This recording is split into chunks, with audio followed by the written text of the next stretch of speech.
Crown book प्राचीन भारत का इतिहास। टॉपिक महाजनपद। 6ठी शताब्दी ईस्वी पूर्व में दूसरी नागरिक क्रांति हुई जिसमें 16 महाजनपद का उदय हुआ, जिसमें मगध आगे चलकर साम्राज्य बना। अंगुत्तर निकाय जो कि बौद्धों का है एवं भगवती सूत्र जो कि जैन धर्म में है, उससे 16 महाजनपद की जानकारी मिलती है। पहला जो है वो काशी, वर्तमान वाराणसी। काशी जो वर्तमान अभी वाराणसी है एवं उसका सीमावर्ती क्षेत्र काशी महाजनपद कहलाता था। इसकी राजधानी, काशी की राजधानी वाराणसी थी जो वरुणा एवं 80 नदियों के बीच में थी। अंग इसके अंतर्गत भागलपुर एवं मुंगेर बिहार के क्षेत्र आते थे। इसकी राजधानी चंपा थी। अंग की राजधानी चंपा थी एवं शासक ब्रह्मदत्त था। बाद में बिंबिसार ने अंग को मगध में मिला लिया। कोसल के अंतर्गत फैजाबाद जो कि उत्तर प्रदेश में है, उसका फैजाबाद का क्षेत्र आता था। कोसल की राजधानी श्रावस्ती थी। सरयू नदी इसे 2 भाग में बांटती थी, उत्तरी कोसल एवं दक्षिणी कोसल। उत्तरी कोसल की राजधानी श्रावस्ती थी और दक्षिणी कोसल की राजधानी कुशावती यानी सहेत महेत थी। प्रसेनजीत जो है वो कोसल के प्रसिद्ध शासक थे। वत्स, आधुनिक इलाहाबाद को ही वत्स बोला जाता है, तो आधुनिक इलाहाबाद एवं कौशाम्बी जिला इसके अंतर्गत आता था। वत्स की राजधानी कौशाम्बी थी। अवंती महाजनपद ने वत्स को अपने साम्राज्य में मिला लिया था।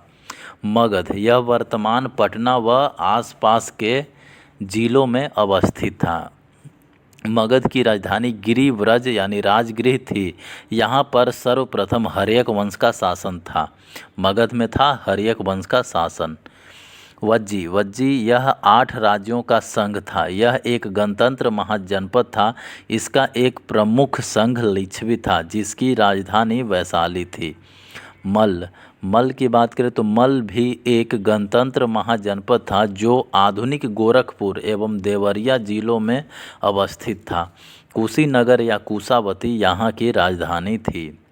8वां मत्स्य इसका विस्तार आधुनिक राजस्थान के कुछ क्षेत्रों में था। इसकी राजधानी यानी मत्स्य की राजधानी विराटनगर थी।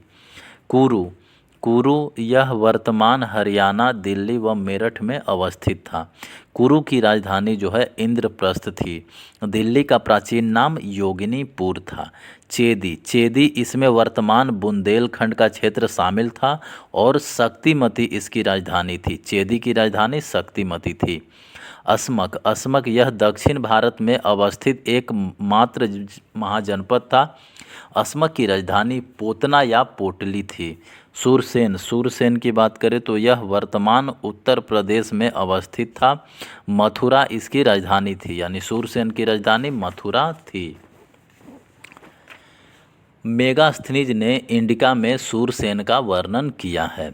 अवंती इसमें वर्तमान मध्य प्रदेश व आसपास का क्षेत्र मालवा शामिल था। अवंती की 2 राजधानियां थी। उत्तरी अवंती की राजधानी उज्जैन एवं दक्षिणी अवंती की राजधानी महिष्मती थी, यानी अवंती की राजधानी उज्जैन एवं महिष्मती। मगध शासक शिशुनाग ने इसे मगध में मिला लिया था। अवंती को मगध शासक शिशुनाग ने मगध में मिला लिया था। पांचाल के अंतर्गत रुहेलखंड के बरेली, बदायूं एवं फर्रुखाबाद शामिल था। पंचाल भी 2 राजधानियां थी। पंचाल की उत्तरी भाग की राजधानी अहिछत्र, बरेली में जो है अहिछत्र थी एवं दक्षिणी पंचाल की राजधानी काम्पिल्य थी। पंचाल की राजधानी अहिछत्र एवं काम्पिल्य थी। 15वां है गांधार आधुनिक पाकिस्तान का रावलपिंडी एवं पेशावर गांधार के अंतर्गत आते हैं। गांधार की राजधानी तक्षशिला थी। पाणिनि जो कि व्याकरणाचार्य के नाम से जाने जाते हैं, पाणिनि जो है वो गांधार के ही निवासी थे। कंबोज यह उत्तरापथ में अवस्थित था जिसमें राजौड़ी एवं हजारा आते थे। कंबोज की राजधानी हाटक या राजपुर थी। यह घोड़ों के लिए प्रसिद्ध था। कंबोज जो है वो घोड़ों के लिए प्रसिद्ध था। टॉपिक नंबर 7 मगध साम्राज्य। मगध साम्राज्य की बात करें तो 6ठी शताब्दी ईसा पूर्व के आगे के भारत का राजनीतिक इतिहास महाजनपदों के बीच प्रभुत्व स्थापित करने के लिए संघर्ष का इतिहास है। मगध राज्य सबसे शक्तिशाली बन गया और साम्राज्य स्थापित करने में सफल हुआ। अथर्ववेद में मगध का सर्वप्रथम उल्लेख मिलता है। महाकाव्यों के अनुसार बृहद्रथ ने मगध राज्य की स्थापना की थी। वह वसु का पुत्र एवं जरासंघ का पिता था। मगध में कुछ वंश हैं जैसे हर्यक वंश, शिशुनाग वंश, नंद वंश। हर्यक वंश के बिंबिसार संस्थापक थे, उसके बाद अजातशत्रु, उसके बाद उदयीन आए। शिशुनाग वंश के संस्थापक शिशुनाग थे, उसके बाद कालाशोक आए। नंद वंश के संस्थापक महाजनपद थे, उसके बाद घनानंद। हर्यक वंश बिंबिसार जो है वो 544 ईसा पूर्व से 492 ईसा पूर्व तक रहा। यह हर्यक वंश का बिंबिसार जो है वो हर्यक वंश का संस्थापक था तथा महात्मा बुद्ध का मित्र एवं संरक्षक था। राजगृह यानी ग्रीवरज उसकी राजधानी थी। हर्यक वंश की राजधानी राजगीर थी। बिंबिसार को श्रेनिक कहा जाता था। श्रेनिक मतलब सेना रखने वाला। उसने विजय एवं विस्तार की नीति शुरू की। बिंबिसार ने वैवाहिक संबंधों से अपनी स्थिति मजबूत की। बिंबिसार ने 3 विवाह किए। प्रथम पत्नी महाकोसला देवी जो कि कोसल राज की पुत्री एवं प्रसेनजीत की बहन थी। इस विवाह से काशी बिंबिसार को दहेज में मिला। दूसरी पत्नी लिच्छवी थी। लिच्छवी गणराज्य के शासक चेटक की पुत्री चेलना थी। दूसरी पत्नी चेलना थी जिसने अजातशत्रु को जन्म दिया। अजातशत्रु का माता का नाम चेलना था। तीसरी रानी मद्रकुल की राजकुमारी तीसरी रानी जो है वो मद्रकुल की राजकुमारी क्षेमा थी। तो बिंबिसार की 3 पत्नी, पहली पत्नी थी महाकोशला देवी, दूसरी पत्नी चेलना और तीसरी पत्नी थी क्षेमा। इन विवाहों के फलस्वरूप मगध पश्चिम एवं उत्तर की ओर फैला। बिंबिसार ने अंग के शासक ब्रह्मदत्त की हत्या करके उसे मगध में मिला लिया। बिंबिसार ने अवंती नरेश चंडप्रद्योत से युद्ध किया किंतु अंत में दोनों दोस्त बन गए। जब प्रद्योत को पीलिया रोग हुआ तो बिंबिसार ने अपने राजवैद्य जीवक को उज्जैन भेजा था। अजातशत्रु जो है वो 492 ईस्वी से लेकर के 460 ईसा पूर्व तक 492 ईसा पूर्व से लेकर के 460 ईसा पूर्व तक अजातशत्रु रहा। अजातशत्रु अपने पिता बिंबिसार की हत्या करके शासक बना। बिंबिसार को कुनिक भी कहा जाता था। और बिंबिसार अजातशत्रु को कुनिक कहा जाता था। अजातशत्रु कौशल एवं वैशाली को पराजित कर मगध में मिला लिया। वैशाली के युद्ध में अजातशत्रु ने महाशिला कंटक एवं रथ मुसल जैसे हथियारों का प्रयोग किया। अजातशत्रु का मंत्री वरस्कार काफ़ी सहायक सिद्ध हुआ। अवंती के खतरे का सामना करने के लिए अजातशत्रु ने राजगीर की किलेबंदी करवाई। प्रथम बौद्ध संगीति का आयोजन अजातशत्रु के काल में ही हुआ था। अजातशत्रु के बाद आया उदयीन और उदयीन रहा 460 ईसा पूर्व से लेकर के 444 ईसा पूर्व तक। उदयीन ने पाटलिपुत्र को मगध की राजधानी बनाया। उसने पटना में गंगा एवं सोन के संगम पर एक किला बनवाया। उदयीन हर्यक वंश का अंतिम शासक कौन था? नागदशक। फिर उसके बाद आया शिशुनाग वंश। शिशुनाग वंश जो है वो 412 ईसा पूर्व से लेकर के 345 ईसा पूर्व रहा। शिशुनाग जो है वो 412 ईसा पूर्व से लेकर के 394 ईसा पूर्व तक रहा है। शिशुनाग जो नागदशक का आमत्य था उसने नागदशक को अपदस्थ करके शिशुनाग वंश की स्थापना की। शिशुनाग ने वैशाली को मगध की राजधानी बनाया। शिशुनाग ने अवंती को मगध साम्राज्य में मिलाया था। कालाशोक जो है 394 ईसा पूर्व से लेकर के 366 ईसा पूर्व तक रहा। कालाशोक ने पाटलिपुत्र को पुनः मगध की राजधानी बनाया। द्वितीय बौद्ध संगीति जो है वो कालाशोक के काल में ही आयोजित हुई थी। नंदीवर्धन जो है वो शिशुनाग वंश का अंतिम शासक था। नंदीवर्धन शिशुनाग वंश का अंतिम शासक था। फिर आता है नंदवंश। नंदवंश जो है वो 344 ईसा पूर्व से लेकर के 322 ईसा पूर्व तक चला। महापद्मनंद रहे 344 ईसा पूर्व से 334 ईसा पूर्व तक। महापद्मनंद जो था वो नंद वंश का संस्थापक था। महापद्मनंद ने कलिंग को मगध में मिलाया। विजय स्मारक के रूप में कलिंग से जीन की मूर्ति उठा लाया। महापद्मनंद ने अपने को एक राट का उपाधि दिया। एक राट किसको बोला जाता था? महापद्मनंद को। फिर आया घननंद जो है वह इस वंश का अंतिम शासक था। यानी घननंद जो है वो नंद वंश का अंतिम शासक था। यह सिकंदर का समकालीन था। घननंद सिकंदर का समकालीन था। चाणक्य ने चंद्रगुप्त मौर्य के साथ मिलकर घनानंद को पराजित किया और मौर्य वंश की स्थापना की। सिकंदर का आक्रमण। सिकंदर मकदूनिया के शासक फिलिप द्वितीय का पुत्र था। वह अरस्तु का शिष्य था। सिकंदर जो है वो अरस्तु का शिष्य था।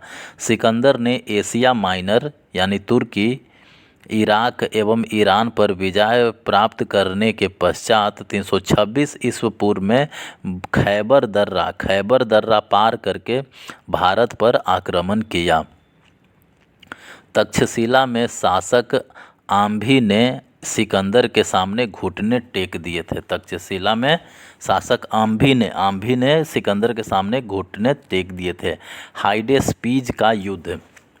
झेलम नदी के किनारे सिकंदर को पोरस का सामना करना पड़ा। सिकंदर ने पोरस को पराजित कर दिया, मगर उसके साहस से प्रभावित होकर उसका राज्य वापस कर दिया तथा पोरस सिकंदर का सहयोगी बन गया। सिकंदर की सेना ने व्यास यानी बिपाशा नदी से आगे बढ़ने से इनकार कर दिया। वह भारत में लगभग 19 महीने रहा। 19 महीने यानी 326 ईसा पूर्व से लेकर के 325 ईसा पूर्व तक।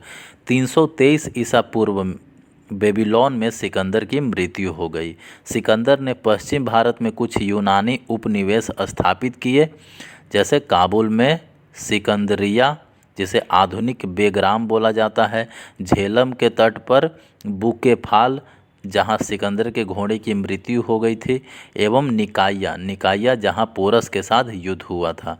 तो ये सब कुछ उसने अपना कॉलोनी स्थापित किया था, यानी सिकंदरिया, बुकेफाल एवं निकाया।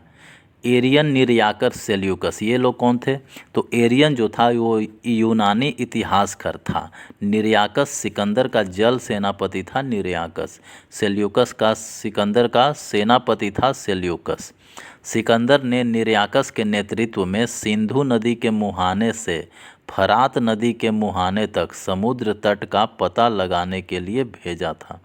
सिकंदर ने निरयाकस के नेतृत्व में सिंधु नदी के मुहाने से फरात नदी के मुहाने तक समुद्र तट का पता लगाने के लिए भेजा था। मौर्य साम्राज्य, टॉपिक नंबर 8, मौर्य साम्राज्य। मौर्य साम्राज्य जो है वो 322 ईसा पूर्व से लेकर के 185 ईसा पूर्व तक चला। मौर्य राजवंश की स्थापना चंद्रगुप्त मौर्य ने की थी। चंद्रगुप्त मौर्य ने चाणक्य, विष्णुगुप्त या कौटिल्य की मदद के साथ मगध के नंद वंशीय शासक घनानंद को मारकर मौर्य वंश का शासन कायम किया। साहित्यिक स्रोत, अर्थशास्त्र। कौटिल्य का अर्थशास्त्र मौर्य वंश के राज व्यवस्था की विस्तृत जानकारी देता है। यह 15 अधिकरणों में विभाजित है। अर्थशास्त्र जो है वो 15 अभिकरणों में विभाजित है तथा अर्थशास्त्र में राज्य के 7 अंगों का वर्णन है। स्वामी, अमात्य, मित्र, सेना, कोष, दुर्ग एवं जनपद। स्वामी मतलब राजा, अमात्य मतलब मंत्री। इस ग्रंथ की तुलना मैकियावेली के प्रिंस से की जाती है। अर्थशास्त्र मुख्यतः सूत्र के गद्य रूप संस्कृत में है। मुद्रा राक्षक विशाख दत्त कृत मुद्रा राक्षस नंद वंश के पतन तथा मौर्य वंश के उत्थान के बारे में जानकारी देती है। इंडिका इंडिका जो है मेगास्थनीज के इंडिका मौर्य काल के प्रशासन, समाज और अर्थव्यवस्था पर प्रकाश डालता है। जस्टिन यूनानी लेखक जस्टिन के अनुसार चंद्रगुप्त ने पूरे भारत पर विजय प्राप्त किया था। दीपवंश एवं महावंश का सिंहली साहित्य, इसके अनुसार अशोक ने बौद्ध धर्म का प्रचार प्रसार श्रीलंका में किया था। जूनागढ़ अभिलेख रुद्रदामन के जूनागढ़ अभिलेख जो कि संस्कृत में है, उसमें चंद्रगुप्त के नाम का उल्लेख किया गया है। इसमें मौर्य काल में निर्मित सुदर्शन झील की जानकारी मिलती है। इस झील का निर्माण सुदर्शन झील का निर्माण चंद्रगुप्त मौर्य के शासन काल में पुष्यगुप्त वैश्य ने गुजरात के सौराष्ट्र प्रांत में सिंचाई व्यवस्था के लिए कराया था। अशोक के अभिलेख अशोक के इतिहास की जानकारी उसके अभिलेखों से मिलती है। अशोक पहला भारतीय शासक था जो अभिलेखों द्वारा अपनी प्रजा को सीधे संबोधित करता था। अशोक के अभिलेख कितने प्रकार के होते हैं? तो दीर्घ शिलालेख, लघु शिलालेख, पृथक शिलालेख, दीर्घ स्तंभ लेख, लघु स्तंभ लेख। अशोक के अभिलेख ब्राह्मी, खरोष्ठी, अरमाइक एवं ग्रीक लिपियों में मिलते हैं। ब्राह्मी लिपि जो है वो बाएं से दाएं तथा खरोष्ठी जो है वो दाएं से बाएं लिखी जाती है। अशोक के सर्वाधिक अभिलेख प्राकृत भाषा में हैं। अशोक के अभिलेखों में उत्कीर्ण ब्राह्मी लिपि को सर्वप्रथम जेम्स प्रिंसेप ने 1837 में पढ़ा। भाब्रू अभिलेख में अशोक ने स्वयं को सम्राट कहा है। अशोक के शिलालेख एवं उनके विषय। अशोक का पहला शिलालेख में पशुवध का निंदा किया गया है। दूसरा शिलालेख में जो है वो धर्म प्रचार एवं चिकित्सा का उल्लेख मिलता है। दूसरा शिलालेख विदेशों में धर्म प्रचार एवं मनुष्य एवं पशु चिकित्सा का उल्लेख मिलता है। तीसरा अभिलेख में राजुक एवं युक्त की नियुक्तियां एवं अधिकारियों को हर 5 वर्ष पर राज्य भ्रमण करने का आग्रह किया गया है तीसरा शिलालेख में। चौथा शिलालेख में क्या है? धम घोष या भेरी घोष के स्थान पर प्रतिपादन। धम घोष का भेरी घोष के स्थान पर प्रतिपादन, यानी चौथा शिलालेख में धम घोष लाया गया भेरी घोष के स्थान पर। पांचवा शिलालेख में क्या लिखा गया है कि धम महापात्रों की नियुक्ति। पांचवा शिलालेख में है धम महापात्रों की नियुक्ति। छठा शिलालेख में है बोला गया है कि इसमें जन मामलों को निपटाने के लिए प्रशासनिक सुधारों का उल्लेख है। सातवां शिलालेख अशोक सभी धार्मिक मतों के प्रति निष्पक्ष रखेगा। अशोक सभी धार्मिक मतों के प्रति निष्पक्ष रहेगा, यह बोला गया था सातवां अभिलेख में। आठवां अभिलेख बोध गया की यात्रा का उल्लेख एवं बिहार यात्रा के स्थान पर धम्म यात्रा का प्रतिपादन किया गया था आठवां शिलालेख में। नवां शिलालेख सच्चे विधानों एवं शिष्टाचार का वर्णन किया गया था नवां लेख में। 10वां अभिलेख अशोक के उद्यम का लक्ष्य धर्माचरण की श्रेष्ठता घोषित। 10वां लक्ष्य में क्या घोषित हुआ था? तो अशोक के उद्यम का लक्ष्य एवं धर्माचरण की श्रेष्ठता। 11वां शिलालेख में धम्म के तत्वों का प्रकाशन हुआ था। 12वां शिलालेख में धार्मिक सहिष्णुता पर जोर दिया गया था। 13वां शिलालेख में कलिंग युद्ध के बारे में जानकारी मिलता है 13वां शिलालेख में। तो कलिंग युद्ध के बाद धम्म विजय की घोषणा, विदेशों में धम्म प्रचार, 5 विदेशी राज्य की चर्चा का उल्लेख मिलता है 13वां अभिलेख में। 14वां शिलालेख जो है उसमें क्या मिलता है? तो पहले 13 शिलालेखों का पुनरावलोकन तथा अशोक के साम्राज्य को महाल के विजेता की संज्ञा 14वां शिलालेख में। यानी पशुवध निषेध जो है वो पहला शिलालेख में है। धम्म प्रचार या चिकित्सा से रिलेटेड बात दूसरा चिकित्सा में है। राज्य का भ्रमण करने के लिए आग्रह तीसरा अभिलेख में है। धम्म घोष की जगह भेरी घोष चौथा अभिलेख। धम्म महापात्रों की नियुक्ति कहाँ है? 5वां अभिलेख में। अशोक निष्पक्ष रहेगा धार्मिक मामले में, यह बात बोला गया है 7वां अभिलेख में। बोध गया की यात्रा था 8वां अभिलेख में। शिष्टाचार का वर्णन था 9वां अभिलेख में। एवं कलिंग युद्ध के बारे में जिक्र था कहाँ, कब, 13वां अभिलेख में। स्तंभ लेख जो है इनकी संख्या 7 है और ये 6 स्थानों से प्राप्त हुए हैं। रामपुरवा दिल्ली में टोपरा, रामपुरवा दिल्ली में टोपरा से, मेरठ से, लौरिया में नंदगढ़ से, लौरिया में ही अरेराज से एवं कौशाम्बी से, ये 7 जगह से। अशोक की उत्तरी पश्चिमी शिलालेख स्थान एवं भाषा। अशोक का शिलालेख है लमगान शिलालेख। लमगान शिलालेख जो है वो पुल्ले दारून में है जो कि अरमाइक भाषा में है। तक्षशिला शिलालेख जो है वो तक्षशिला में है पाकिस्तान में जो कि अरमाइक में है। कंधार शिलालेख सार ए कूना अफगानिस्तान में है जो कि अरमाइक एवं यूनानी ग्रीक भाषा में है। अशोक के लघु शिलालेख कुछ हैं, जैसे मध्य प्रदेश में कुछ लघु शिला है जिसका नाम है रूपनाथपुर, गुर्जरा एवं बुधनी शिलालेख। उत्तर प्रदेश में अहरौरा शिलालेख जो कि मिर्ज़ापुर में है। राजस्थान में है बैराठ शिलालेख एवं भाबरू शिलालेख जो कि जयपुर में है। कर्नाटक में ब्रह्मगिरी शिलालेख, सिद्धपुर शिलालेख कर्नाटक। पाल की गूढ़ जंटिंग रामेश्वरम शिलालेख कर्नाटक में। गोवी मठ लघु शिलालेख कर्नाटक। सन्नति शिलालेख कर्नाटक। मास्की शिलालेख कर्नाटक। आंध्र प्रदेश में भी अशोक के कुछ लघु शिला हैं, जैसे एरागुड़ी, रजुल मंडागिरी एवं रजुल मंडागिरी शिलालेख कहाँ, आंध्र प्रदेश में। बिहार में अशोक के शिलालेख हैं सासाराम में, चंदनवीर पहाड़ी पर सासाराम। मौर्यों की उत्पत्ति की बात करें तो चंद्रगुप्त मौर्य की जाति एवं उसका वंश विवादास्पद विषय है। उसके वंश से संबंधित विभिन्न मत हैं जो इस प्रकार हैं। पहला, ब्राह्मण परंपरा के अनुसार वो शूद्र थे, मूरा नामक स्त्री से उत्पन्न हुए थे।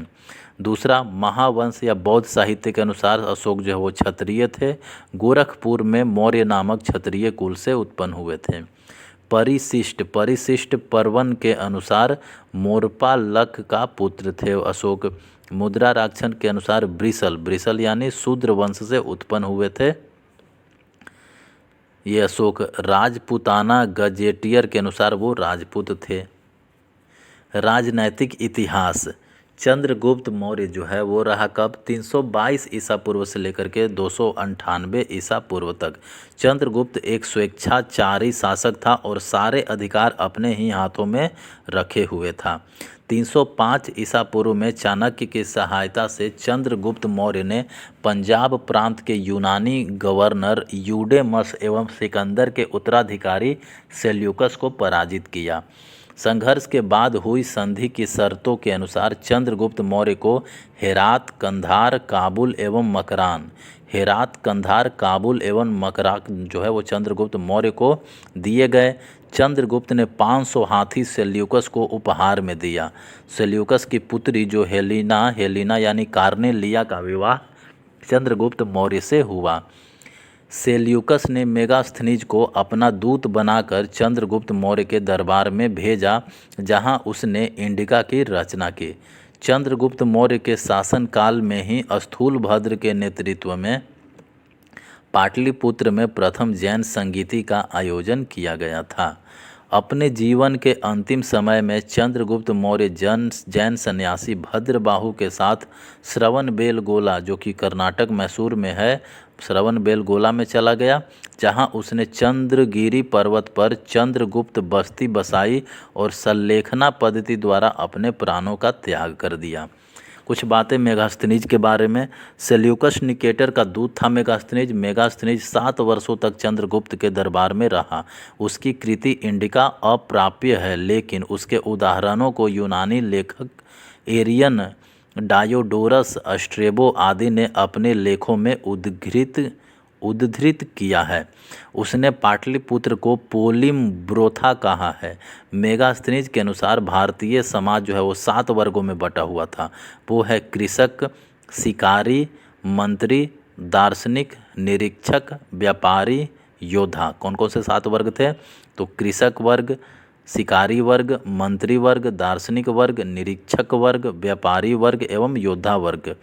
उसके अनुसार मेगास्थनीज के अनुसार भारतीय शिव यानी डायनोसियस एवं कृष्ण यानी हेराक्लीज की पूजा करते थे। भारतीय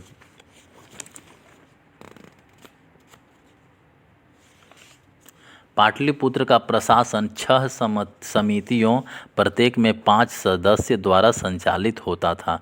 मेगास्थनीज ने कौटिल्य का वर्णन नहीं किया है। चाणक्य यानी कौटिल्य, जिसे विष्णुगुप्त भी बोला जाता है। चाणक्य के बचपन का नाम विष्णुगुप्त था। चाणक्य के पिता का नाम चनक थे। चाणक्य को भारत का मैकियावेली भी कहा जाता है। चाणक्य ने अर्थशास्त्र की रचना की। अर्थशास्त्र जो 15 अभिकरणों खंडों में विभाजित है। अर्थशास्त्र के अनुसार राज्य के 7 अंग बताए गए हैं। स्वामी, अमात्य, मित्र, सेना, कोष, दुर्ग एवं महाजनपद। डॉक्टर श्याम शास्त्री ने सर्वप्रथम 1909 में इसे प्रकाशित करवाया। पुराणों में चंद्रगुप्त को श्रेष्ठ ब्राह्मण यानी द्विज सर्व कहा गया है।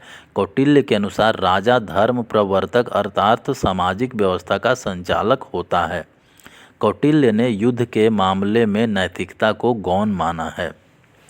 बिंदुसार की बात करें तो बिंदुसार जो है वो चंद्रगुप्त के बाद आया।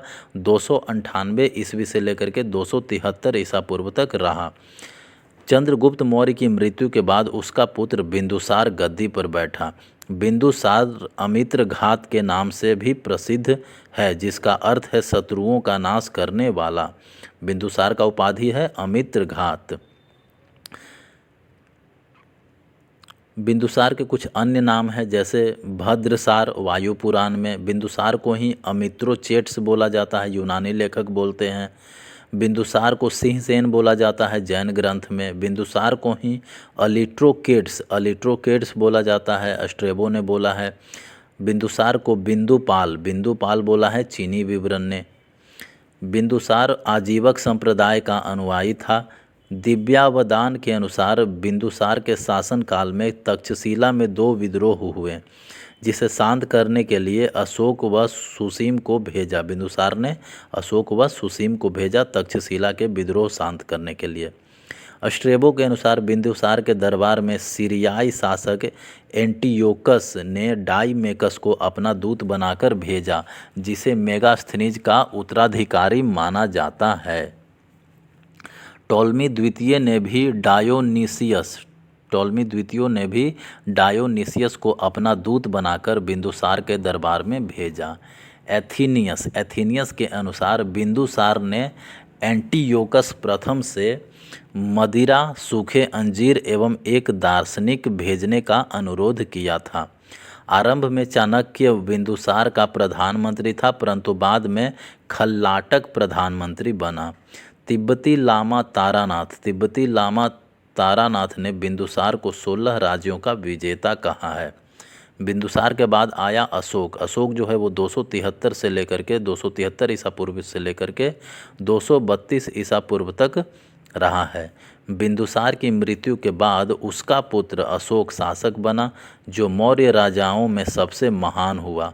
अशोक 273 ईसा पूर्व में गद्दी पर बैठा, किंतु उसका राज्य अभिषेक जो है वो 4 वर्ष बाद 269 ईसा पूर्व में ही हो सका।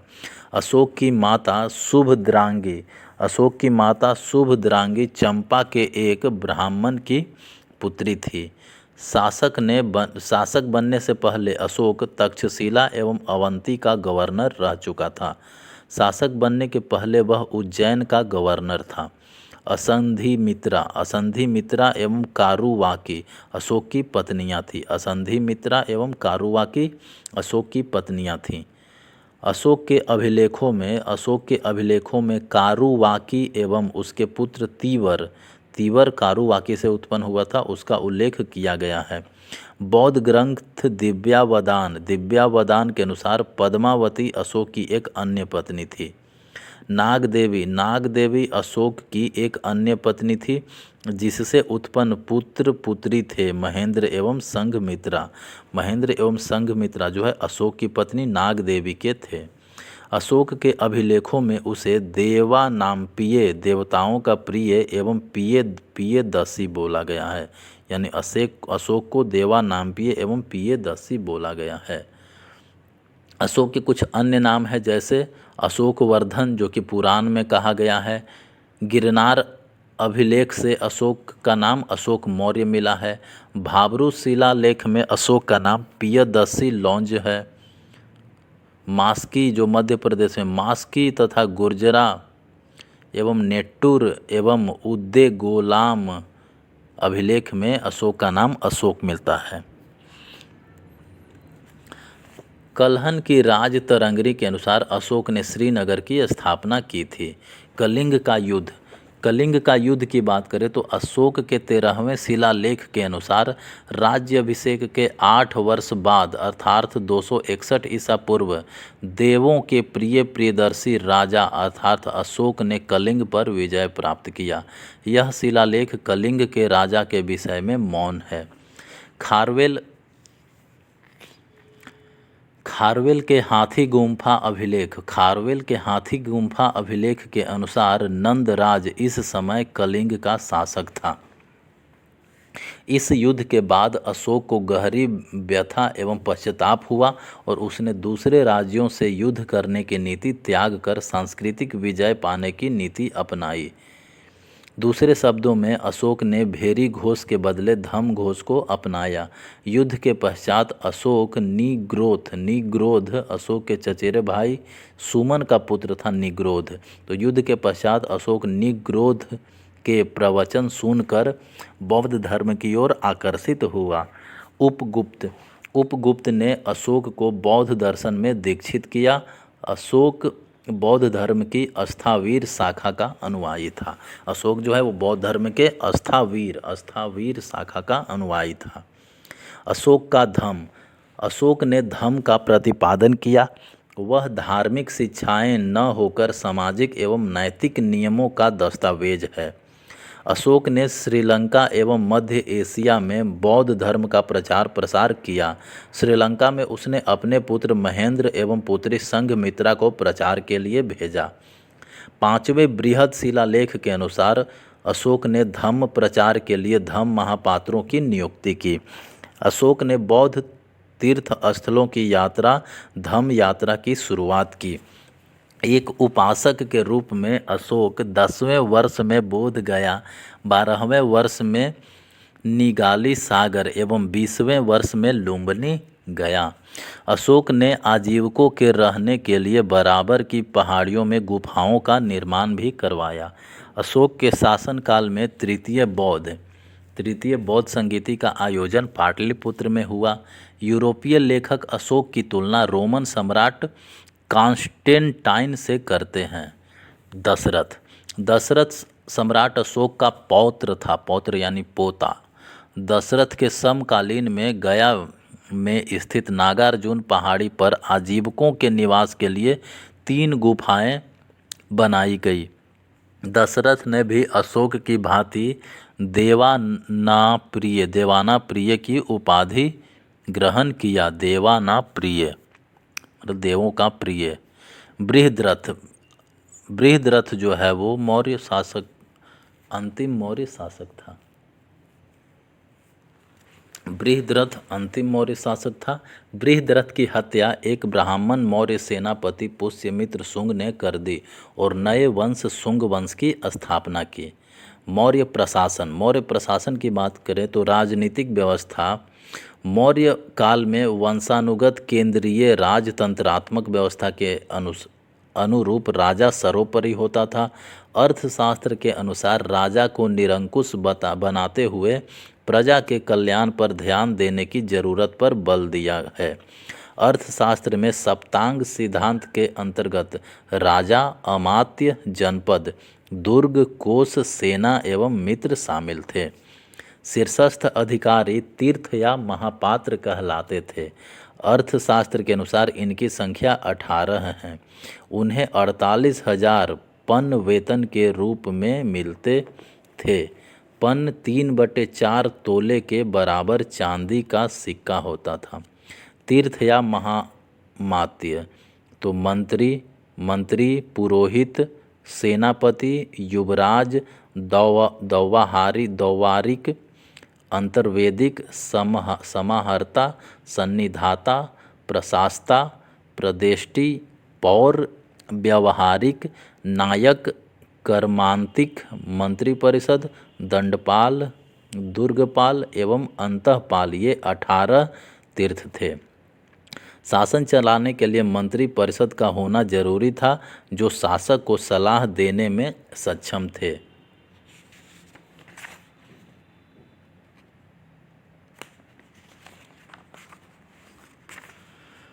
मौर्य काल के प्रमुख अधिकारी पन्याध्यक्ष किनको बोला जाता था? तो पन्याध्यक्ष जो है वाणिज्य व्यापार का अध्यक्ष होता था। सीताध्यक्ष जो है वो कृषि विभाग का अध्यक्ष होता था, अधिकारी होता था। अक्षपटलिक जो है वो महालेखाकार था।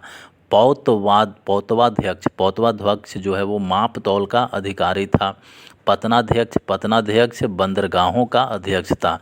2 प्रकार के न्यायालय थे मौर्य काल में, कंटक शोधन एवं धर्म अस्थायी। कंटक शोधन या फौजदारी न्यायालय था एवं धर्म अस्थायी जो है वह दीवानी न्यायालय था।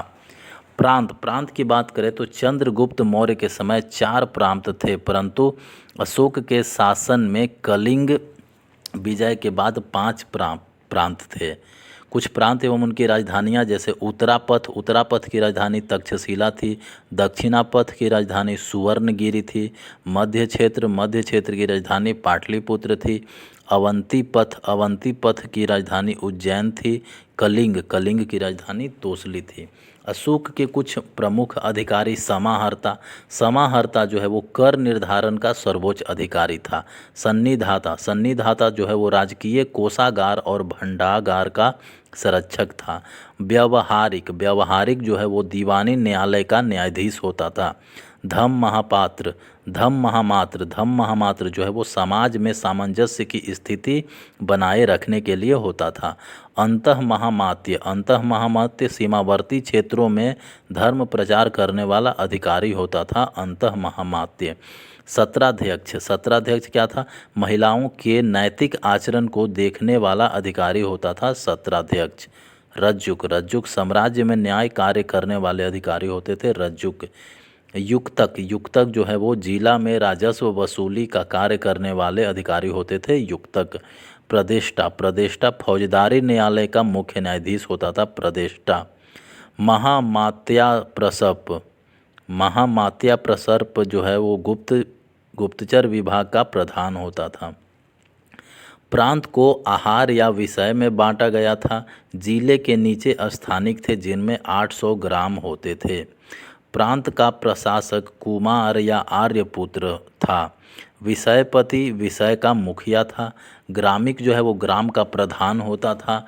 गोप जो है वो 10 ग्रामों का शासन संभालता था। समिति क्या होता था? समिति मेगास्थनीज के अनुसार नगर प्रशासन के लिए 6 समितियां थीं तथा प्रत्येक में 5 सदस्य होते थे। प्रथम समिति विदेशियों की देखरेख करते थे। द्वितीय समिति जन्म मरण की देखरेख करते थे। तृतीय समिति उद्योग एवं शिल्पकार का निरीक्षण करते थे। चतुर्थ समिति जो है वो वाणिज्य एवं व्यापार का निरीक्षण करते थे। पंचम समिति जो थे वो निर्मित वस्तुओं के विक्रय का निरीक्षण करते थे। षष्ठम समिति जो था वो बिक्री कर वसूलने का कार्य करते थे। सेना की बात करें तो सैनिकों को नगद वेतन मिलता था तथा इसकी संख्या कृषकों के बाद सबसे अधिक थी। मौर्यों के पास एक शक्तिशाली नौसेना भी थी। यूनानी लेखक प्लिनी के अनुसार चंद्रगुप्त मौर्य की सेना में 6 लाख पैदल सिपाही, 30,000 घुड़सवार, 9,000 हाथी एवं 8,000 अश्वचलित रथ थे। मेगास्थनीज के अनुसार सैनिक प्रशासन के लिए 30 अधिकारियों की एक परिषद थी जो 5-5 सदस्यों की 6 समितियां में विभक्त थी। सेना की 6 समितियां। सेना की प्रथम समिति जल सेना थी। सेना की द्वितीय समिति यातायात एवं रसद की व्यवस्था करती थी। सेना की तृतीय समिति जो है वो पैदल सेना की व्यवस्था थी। चतुर्थ समिति अश्व सेना की देखरेख करती थी। पंचम समिति गज सेना की देखरेख करती थी। छठा समिति जो है वो रथ सेना की व्यवस्था करती थी। गुप्तचर व्यवस्था। महामात्य प्रसर्प यह गुप्तचर विभाग का प्रधान होता था। गूढ़ पुरुष जो है वो अर्थशास्त्र में गुप्तचर को गूढ़ पुरुष कहा जाता था। संस्था एक जगह स्थिर होकर गुप्तचरी करने वाले को संस्था कहा जाता था। एवं संचरा जो है वो घूम घूम कर गुप्तचरी करने वाले को संचरा कहा जाता था। सामाजिक जीवन की बात करें तो मौर्य काल में वर्ण व्यवस्था सुदृढ़ हो चुकी थी। इसका आधार जन्म था। दासों को कृषि के कार्य में लगाया जाता था। अर्थशास्त्र के अनुसार ब्राह्मण को सबसे अधिक सम्मान प्राप्त था। कौटिल्य के अनुसार 15 वर्ण संकर जातियां थी जो अनुलोम एवं प्रतिलोम विवाह के फलस्वरूप उत्पन्न हुए थे। वर्ण संकर जातियों को शूद्र के समान माना जाता था। मेगास्थनीज ने समाज को 7 वर्गों में बांटा। दार्शनिक, शिल्पी, योद्धा, किसान, अहिर, निरीक्षक एवं सभासद। मेगास्थनीज के अनुसार कौन कौन से थे वर्ग?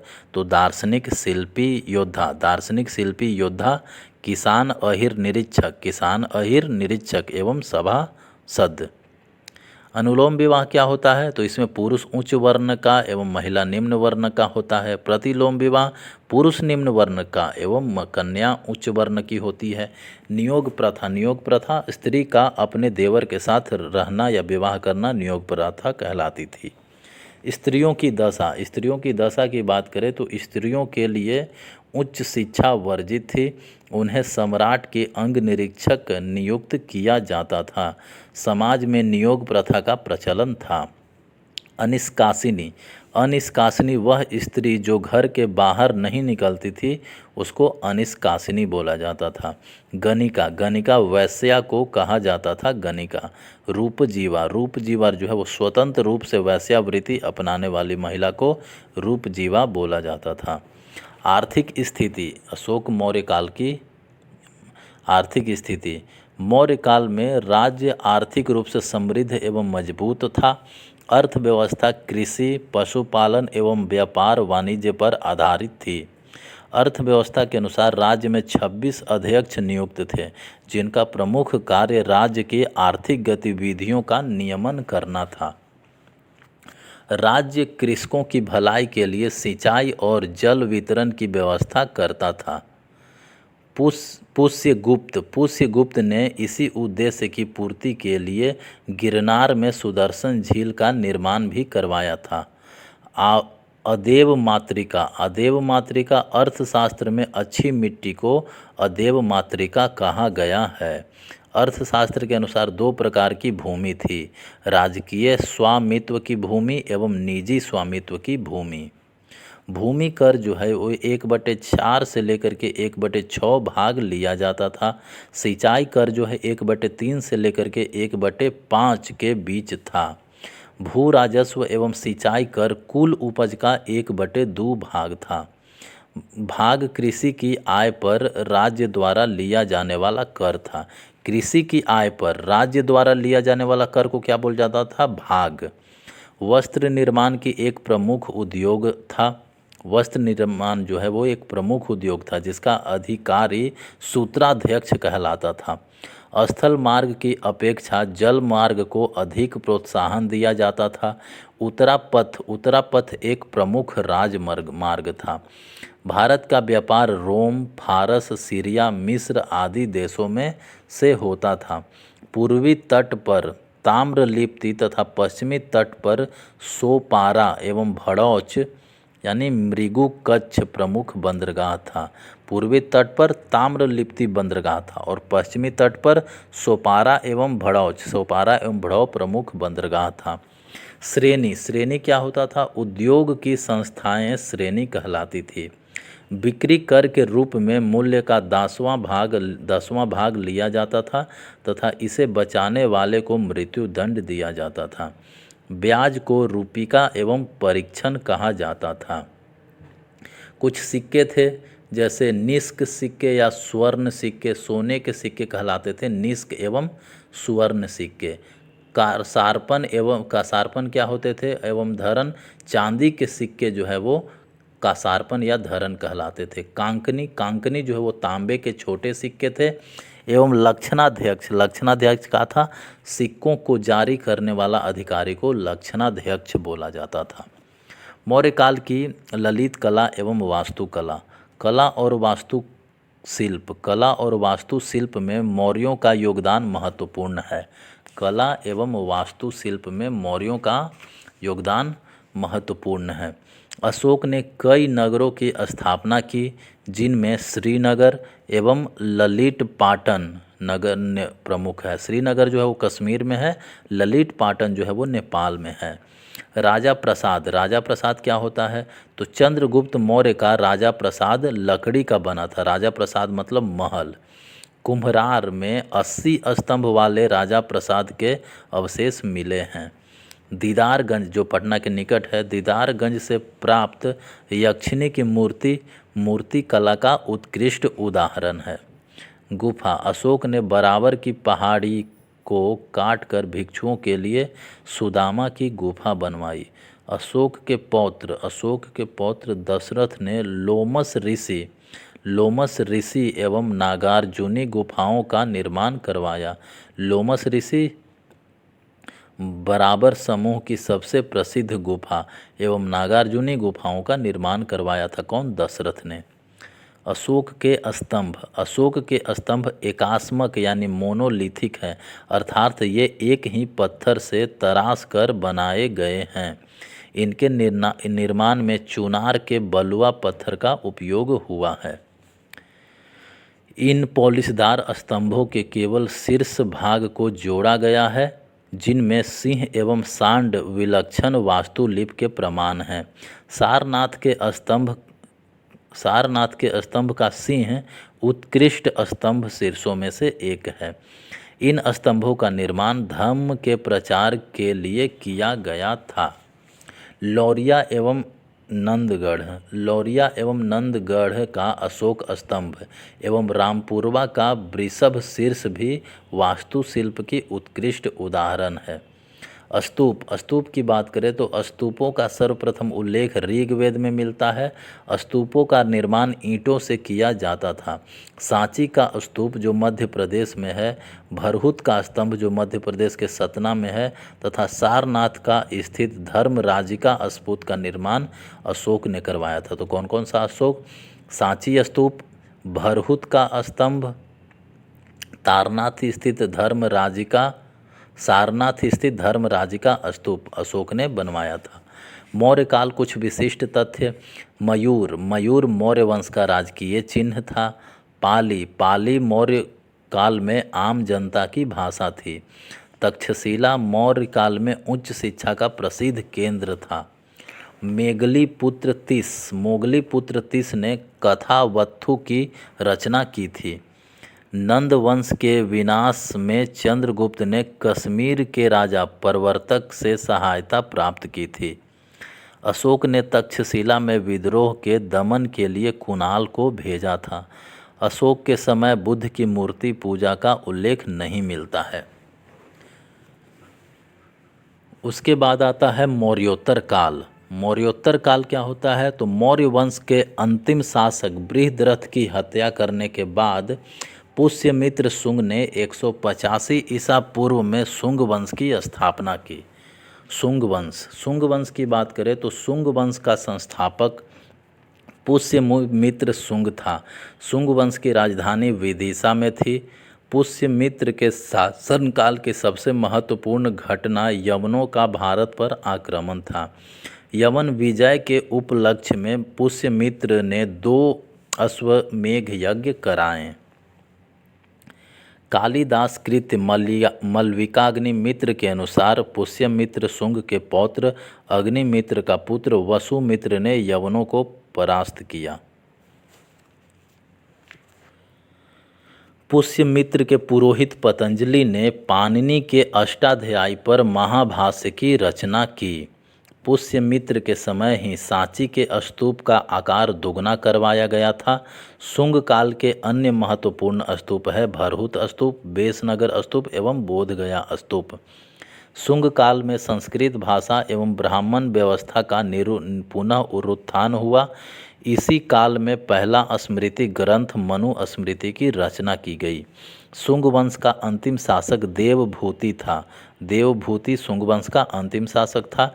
इसकी हत्या 73 ईसा पूर्व में उसके अमात्य वासुदेव ने कर दी तथा कन्नौ राजवंश की स्थापना की। कन्नौ राजवंश, कन्नौ वंश की स्थापना वासुदेव ने की। वासुदेव जो है वो क्या था? अमात्य था। कन्नौ वंश के अंतिम शासक सुशर्मा, जिसका हत्या सातवाहन नरेश सिमुक ने कर दी और सातवाहन वंश की स्थापना की। फिर आए सातवाहन वंश के संस्थापक थे सिमुक, जिसने कन्नौ वंश के अंतिम शासक सुशर्मा की हत्या कर इस वंश की स्थापना की थी। सातवाहन वंश की राजधानी प्रतिष्ठान थी। प्रतिष्ठान जो है गोदावरी नदी के तट पर महाराष्ट्र में औरंगाबाद में है। प्रमुख शासक, सातवाहन वंश के कुछ प्रमुख शासक कौन कौन से हैं? सातकर्णी जो है 27 ईसा पूर्व से लेकर के 17 ईसा पूर्व तक रहा। सातकर्णी फर्स्ट। सातकर्णी इस वंश का यानी सातवाहन वंश का एक महान शासक था, जिसने 2 अश्वमेघ यज्ञ तथा 1 राजसूय यज्ञ संपन्न कराए। सातकर्णी ने चांदी के सिक्कों पर अश्व की आकृति अंकित कराई थी। सातकर्णी प्रथम ने दक्षिणापथ का स्वामी की उपाधि धारण की। दक्षिणापथ का स्वामी किसको बोला जाता था? सातकर्णी प्रथम को। नाना घाट शिलालेख में सातकर्णी प्रथम की उपलब्धियां का वर्णन विस्तार से किया गया है। सातकर्णी प्रथम के बाद आता है हाल प्रथम जो है वो 20 ईस्वी से लेकर के 24 ईस्वी तक रहा। हाल सातवाहन वंश का 17वां शासक था। सातकर्णी के बाद नहीं आया था। हाल जो है वो सातवाहन वंश का 17वां शासक था।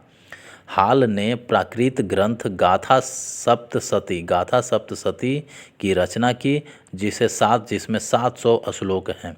हाल के दरबार में ही गुणाढ़ निवास करते थे, जिन्होंने बृहत कथा कोश की रचना की थी। फिर आते हैं गौतमी पुत्र सातकर्णी प्रथम जो है 106 ईस्वी से लेकर के 130 ईस्वी तक रहते हैं। सातवाहन वंश का पुनरुद्धार गौतमी पुत्र के समय में हुआ था। गौतमी पुत्र सातकर्णी ने छहरात वंश का नाश किया, क्योंकि उसका शत्रु नहपान इसी वंश का था। गौतमी पुत्र सातकर्णी ने शकों से मालवा एवं कठियावाड़ भी छीन लिया। गौतमी पुत्र ने नासिक अभिलेख में गौतमी पुत्र सातकर्णी की विजय का उल्लेख है। यज्ञश्री सातकर्णी प्रथम जो है 165 ईस्वी से लेकर के 194 ईस्वी तक रहा। यज्ञश्री सातकर्णी जो था वह सातवाहन वंश का अंतिम शक्तिशाली शासक था, जिसके सिक्कों पर मछली, शंख और जहाज अंकित थे। सातवाहन वंश का अंतिम शासक पुलवामी चतुर्थ। कुछ विविध तथ्य। सातवाहनों की राजकीय भाषा प्राकृत थी, जो ब्राह्मी लिपि में थी। सातवाहन काल में चांदी व तांबे के सिक्कों का प्रयोग होता था, जिसे कासारपन कहा जाता था। सातवाहनों ने आर्थिक लेन देन के लिए शीशे की सिक्के भी प्रयोग किए। सातवाहन शासकों ने ही सर्वप्रथम ब्राह्मणों को भूमि दान या जागीर देने की प्रथा शुरू की थी। सातवाहनों में मातृसत्तात्मक सामाजिक व्यवस्था थी। कुछ प्रमुख वास्तुकला है, जैसे कार्ले का चैत्य, सातवाहनों ने बनवाया था। पूना के भोर घाट में अजंता एवं एलोरा की गुफाएं का निर्माण सातवाहनों ने किया था। अमरावती एवं नागार्जुन कोंड के स्तूपों का निर्माण सातवाहनों ने किया था।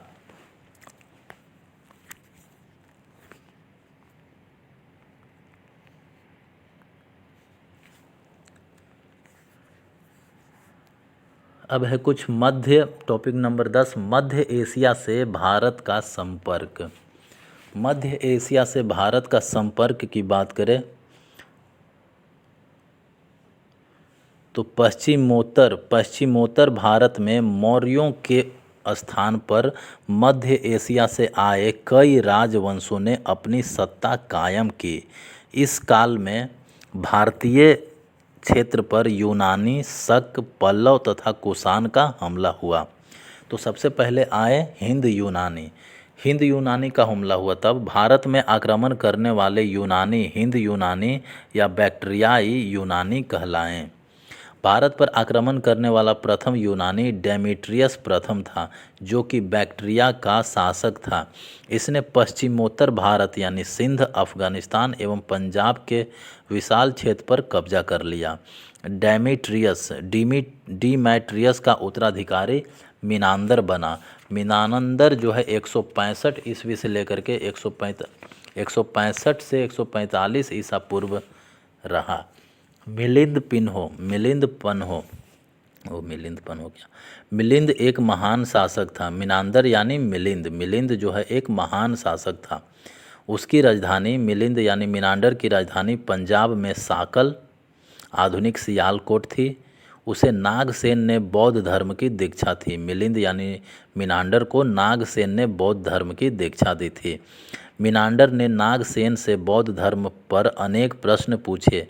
ये प्रश्न और नागसेन द्वारा दिए गए उसके उत्तर एक पुस्तक के रूप में संग्रहित है, जिसका नाम है मिलिंद पान्हो अर्थात मिलिंद के प्रश्न। हिंद यूनानी शासकों ने काफ़ी संख्या में सिक्के जारी किए। इन शासकों में सबसे अधिक सिक्के मीनांडर के ही हैं। हिंद यूनानी भारत के पहले शासक हुए, जिनके द्वारा जारी किए गए सिक्कों के बारे में निश्चित रूप से कहा जा सकता है कि ये किन किन राजाओं के हैं। सबसे पहले भारत में सोने के सिक्के हिंद यूनानियों ने ही जारी किए थे।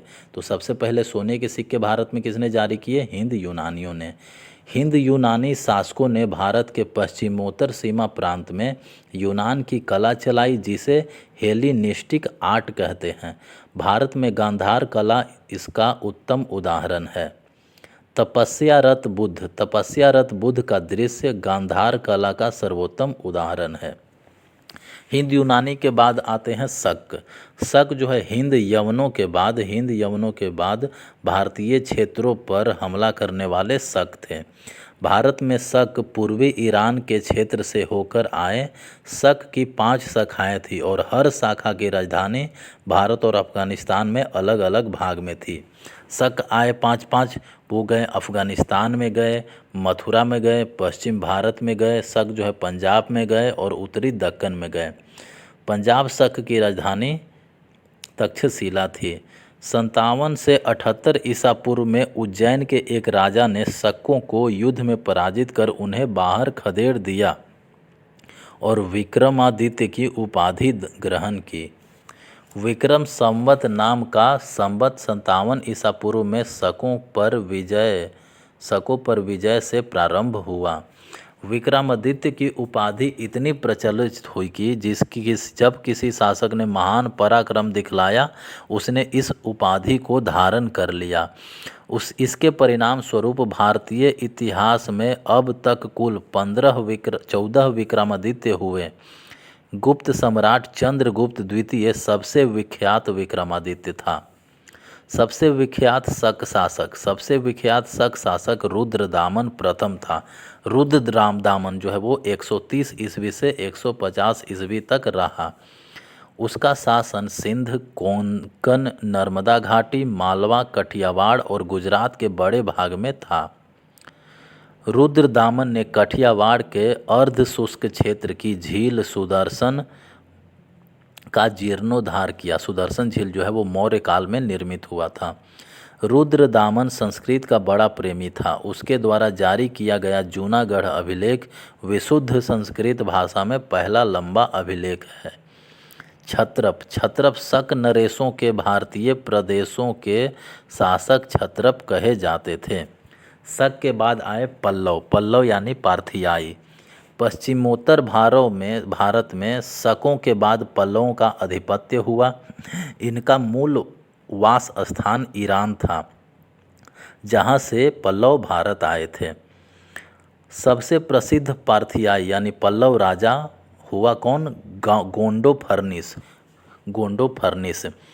उसी के शासनकाल में संत टॉमस ईसाई धर्म का प्रचार करने के लिए भारत आया। उसके शासनकाल का एक अभिलेख तख्ते बही पेशावर से प्राप्त हुआ। पल्लवों के बाद आया कौन? कुषाण। पार्थियाइयों के बाद कुषाण आए, जो यूची और तोखरी भी कहलाते थे। यूची नामक एक कबीला था जो 5 कुलों में बट गया। कुषाण उन्हीं में से एक कुल था।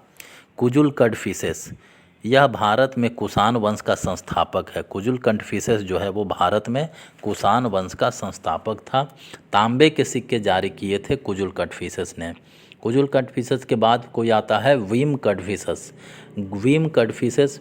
इसने भारी मात्रा में स्वर्ण सिक्के जारी किए, जिनकी शुद्धता गुप्तकालीन स्वर्ण सिक्कों से उत्कृष्ट थी।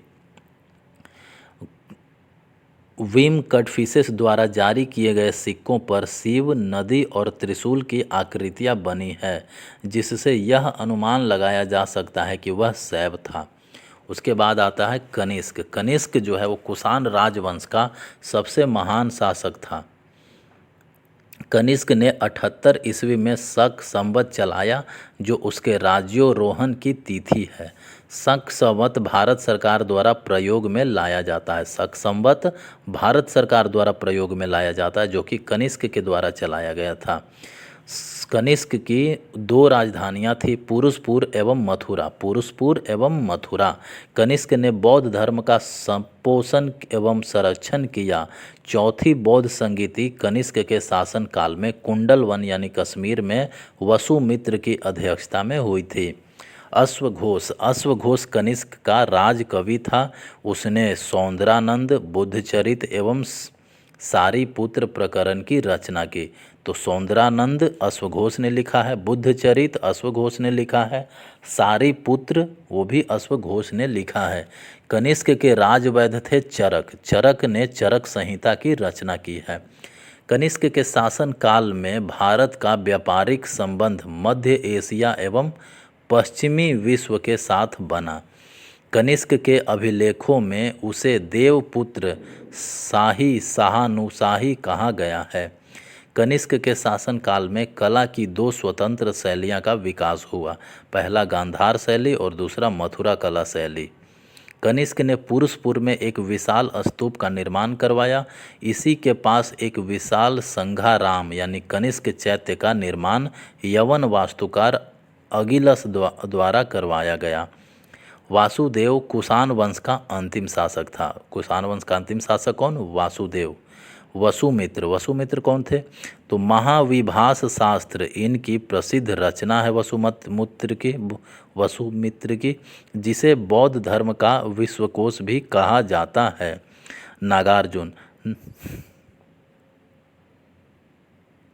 नागार्जुन इनकी तुलना मार्टिन लूथर से की गई है। इन्होंने सापेक्षता के सिद्धांत का प्रतिपादन किया था। तो सापेक्षता के सिद्धांत का प्रतिपादन किसने किया था? नागार्जुन ने। इसलिए इन्हें भारत का आइंस्टीन भी कहा जाता है। इनकी प्रसिद्ध कृति है माध्यमिक सूत्र।